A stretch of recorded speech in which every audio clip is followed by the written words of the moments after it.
Hey, welcome to Game Ready. I'm Ryan. I'm the Game Geek. That's Greg. He's the Game Noob. Today we're going to try and show you how to play some League of Legends.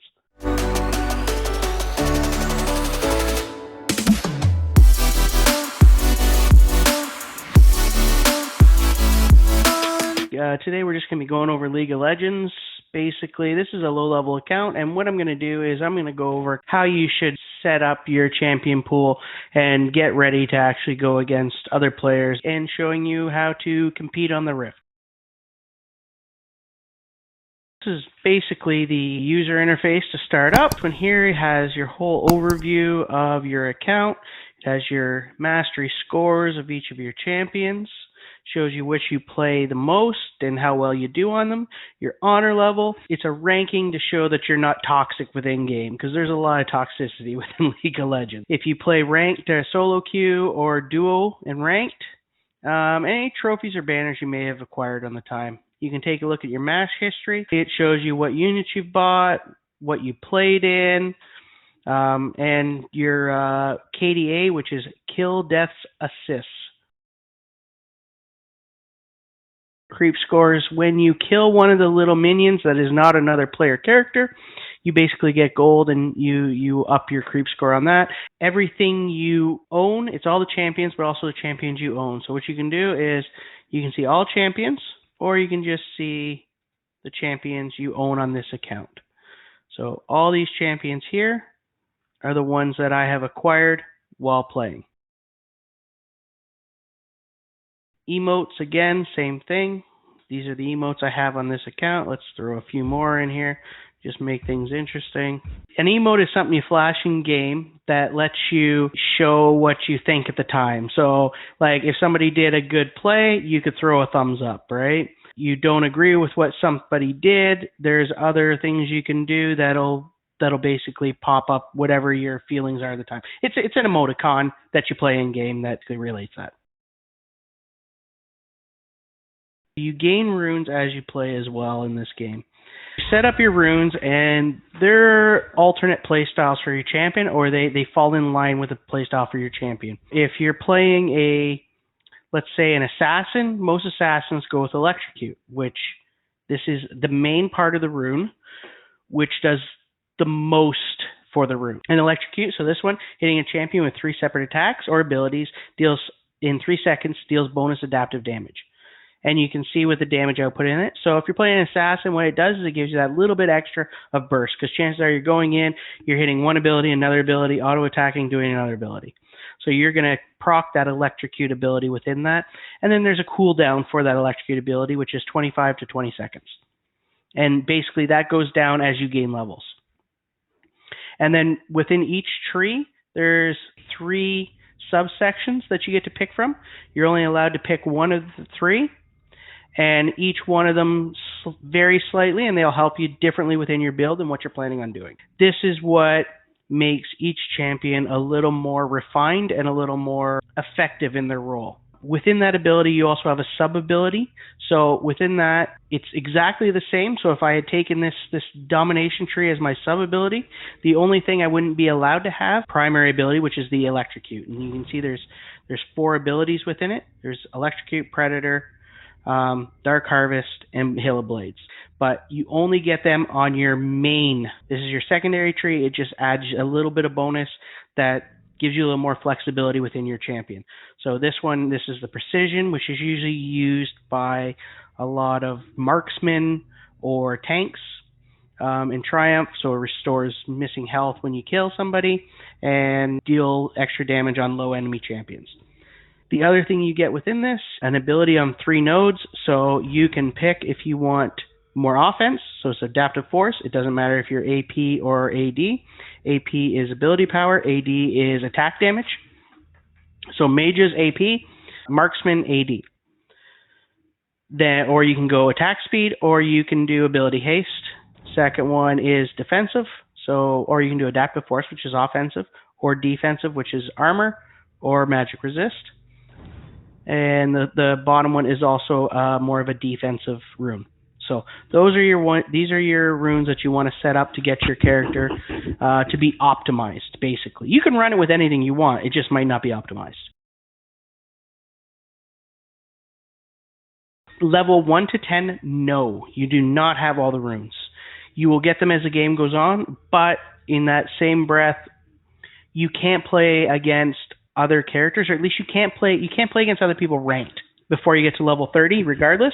So the fact, by the time you get to level 30, you have all these runes. When you start playing in ranked, or like actually you've completed all the tutorial of the game, you've played enough games they think you're ready to compete, you will have everything you need to play against other people. This right here is your rewards tab. So you get rewards for doing well in games, you get rewards for playing games. This is the place you can go to redeem those rewards. You can get skins, you can get champion shards, you can get wards, and you can get boxes, chests that you open. Basically, Riot always has some sort of promotion going on. You do well in game, they'll give you a reward. They might give you a chest. That'll give you a few champions. They might give you a capsule, which will give you champions. A chest can also give you skins. In this event, like I have one skin, and basically it gives you a skin shard, so it doesn't give you the whole thing. For me to make this permanent, basically if you have 3 of these, you can re-roll them into one random permanent. It's kind of interesting. It's the luck of the draw. You can end up with a really good permanent. The store, this is where you buy your champions, your skins, your accessories, your loot, everything. Right, this game is free to play, like I mentioned before. It offers a little customization, and it allows you to purchase champions earlier than you might get them naturally. That doesn't necessarily give you an advantage, but it does make it so you don't have to grind to get the champions you want. There is nothing in this game that gives you any sort of advantage by buying it. The only advantage you get is maybe purchasing the champions before you would naturally get them through playing a long time.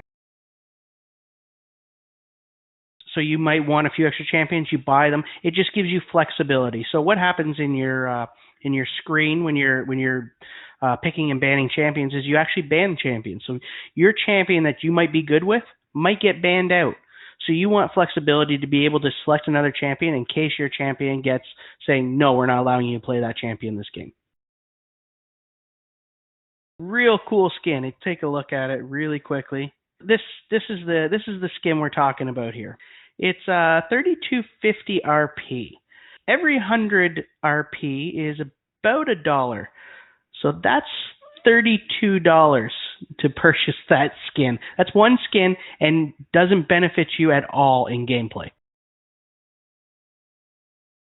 The other thing that skins do is they usually modify the effects of your skills. So there are some very, very interesting skills. This Cryocore brand turns all his fire skills into what look like ice skills. Makes him look like what's the ice guy from Batman? The Penguin? Dr. Freeze? Dr. Freeze! Dr. Arnold! Changes the way all his skills look. Not all skins do that, and obviously it's reflected a little bit in the price. Their voiceovers, kind of the way they talk, it can change their dances and the other things they do in game, but basically it, like I said, it doesn't have any effect on the actual gameplay. Doesn't make you better, doesn't give you an unfair advantage. Okay, so there is a pay-to-lose type skin, and it's not intentional pay-to-lose. What happens is they make their abilities too prominent. Their hitbox that they're throwing at you, very visible, which makes it easier for you to dodge, or the enemy to dodge if you're the one throwing the skills. This is only really a problem in higher gameplay, in the higher levels. It's definitely something to consider.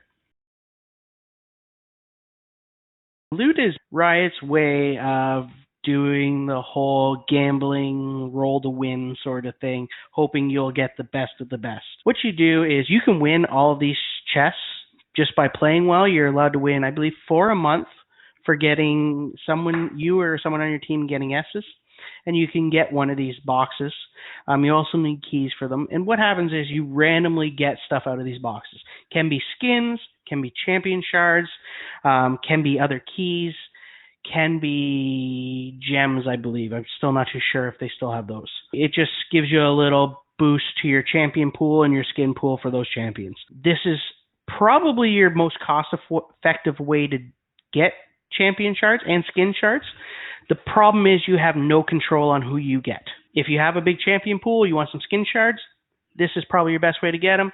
If you don't have a big champion pool, you're looking for one, also this is a pretty good way to get it, though you do have to spend real money or, your Subway card money, Greg.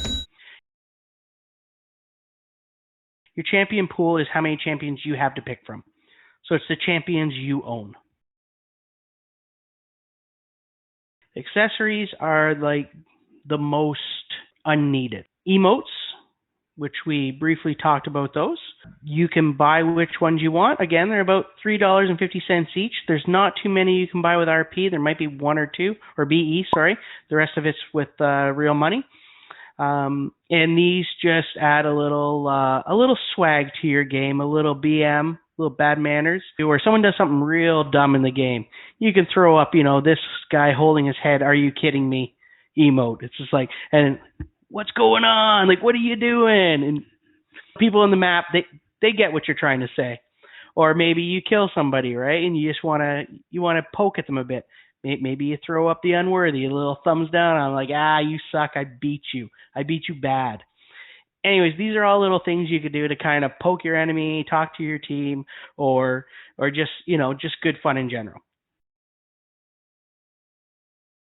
It can be warranted or it can be unwarranted. For the most part, you'll run into a lot of very positive players, but you'll always run into one or two who just like to poke the bear, just like to get you going, just like to, who knows what their problem is, who knows if they're just, maybe that's the way they get their kicks, but, you get people who want to tell you how much better they are than you are. Absolutely any game you play. The other thing you can buy an accessory is ward skins. Again, don't help, but just differentiate your wards from other wards. Your wards will just look slightly different when you place them. We'll get into wards in gameplay, but wards basically just give you vision on the map. Summoner icons, if you look up in my top right here, there is a little icon there. That's all it does, is it puts your summoner icon in there. You can pick whatever you want. Not much point to it, just gives you a little more identity, that's all. There are boosts, so you can do an experience boost if you're trying to level up an account. Let's say you're playing what's called a SMURF account. A SMURF account is basically anybody who's a higher level trying to start a lower level account. And this just helps them get to the experience faster so they can start playing against other people. I wouldn't necessarily recommend this. I think the time it takes for you to level up is well worth it. It's something you should do, and it basically gives you the experience you need to actually play at a reasonable level before you start playing other people. Runes page. So as I related back earlier, the runes that you set up to make your champion a little more refined. What Riot does is they give you 2 champion pages for free, and you're allowed to edit those as much as you want. You can just change them every time, or you can save them as like a standard. Like if you always play brand and you have a brand setup page, you can set him to be that same page every time, not worry about it. If you have a lot of champs you play and you switch between and you hate switching up your runes, you can pay money or BE to buy additional rune pages. It's not necessary, but it is very helpful if you want to do it that way. Within play, you have options. You can do, if you're just starting, your only option really is going to be training or co-op versus AI, and obviously you can do custom stuff as well. Once you get past a certain level, you're also able to do PvP. This is where League of Legends kind of gets its bones, and this is what keeps people coming back for more, is the PvP. What Riot will do is they will rotate modes, so maybe 4 times a year there'll be a different mode in here. Maybe it's something called Earth, maybe it's Celestial stuff, who knows what they're going to bring out. It's all to keep everything fresh and keep everybody happy. In the most, you'll be using Summoner's Rift, you'll be using either Blind Pick, Draft Pick, Ranked Solo Duel, or Rank Flex. Blind Pick, when you start into PvP, will be all you'll be able to play. Basically what this is there'll be 2 teams of 5, all actual people, and you blind pick your characters from the other team. The other team does not know what you're picking. You do not know what they're picking. So everybody kind of free-for-alls in chat saying mid, top, bot, support. People will fight a little bit on who wants what spot. You'll kind of agree on it, and everybody picks their champion. Then what happens is you see what the other team has picked, and then you go up against each other. So there's no counter picking, there's no banning, there's no anything. If you want to play a champion and you don't want it banned, that's the best way to play it. Draft pick is what most people play who are not serious about the game. Exactly the same thing, 5v5, but what happens is there is a pick and a ban phase. Every champion, every person gets to ban one champion. Basically, what happens is, let's say you're playing top lane and you really, really hate fighting against a Teemo, which is a champion. You have the option to ban him because you might say, you know what, with the champion I play, I'm never good into that guy. I'm going to ban him so no one can counterpick me or no one can beat me with that champion. Then what happens is you go through and everybody has a turn to pick. So your champion could get picked from you by the other team if the other team wanted the same champion and they got to pick before you did. So anyways, draft pick makes it a little more strategic. It's a little more interesting, and you never run up against the same champions. And what it allows you to do is ban or take out of the game champions that are overtuned or just too powerful in your elo. Elo is your ranking. Now you have ranked, solo, and duo queue. When you want to be competitive in your play, this is when you basically give a crap. I want to see how good I am, and I want to try to climb the ladder of good people. So it's basically your high score of the arcade machine. What you're trying to do is you're trying to see how far up the rankings you can get. It starts at iron, bronze, gold, platinum, diamond, masters, and then challenger. Challenger players are a league of their own. They're professional players. They're people who play this game probably a little too much. Gold to iron players, these are players who are just everyday players who don't put a lot of time into it. Probably like me, love the game, not great at it. This gives you a chance to rank up. And what it does is it tries to pitch you against players of your own caliber and level. If you've lost your last 13 games and you're hard stuck in bronze, it's going to mainly play you against bronze players, so you have a chance to win. You're not playing against high-end players. Flex is when you want to play with a bunch of buddies. So this is when you want to play with up to 4 other people.